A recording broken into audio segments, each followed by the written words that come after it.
जब भी कोई जमहूरी हुक्मरान इक्तदार में आता है तो वक्ती पजीराई के लिए अवाम को कुछ अशिया पर रिलीफ तो दे दिया जाता है, क्योंकि जमहूरी निजाम हुकूमत के वादे और दावे ही अवाम को रिलीफ देने के होते हैं। लेकिन जैसे ही ये हुकूमतें कुछ मजबूत होती हैं तो फिर ये अपना असली चेहरा दिखाना शुरू कर देती हैं। कुछ माह पहले हुकूमत ने रोटी की कीमतें कम की थी, लेकिन ये इकदाम सिर्फ लफ्जी ही साबित हुआ।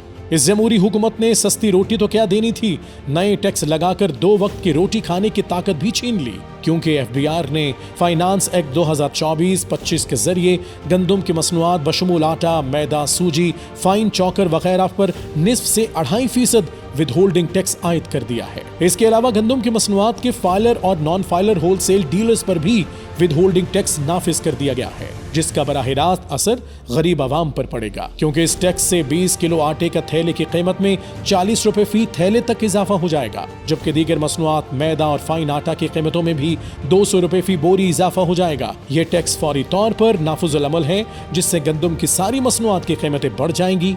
आटे और मैदे पर टैक्स लगाकर हुकूमत ने अवाम को एक और जमहूरियत का तोहफा पेश कर दिया है।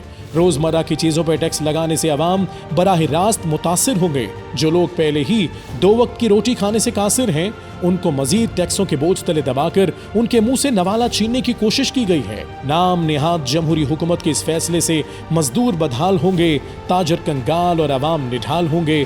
महंगाई का एक और तूफान आएगा, जिससे बेरोजगारी में इजाफा होगा, जिससे लोग ज़हनी अजियत में मुब्तला होकर अपने बच्चों को बेचने पर मजबूर हो जाएंगे।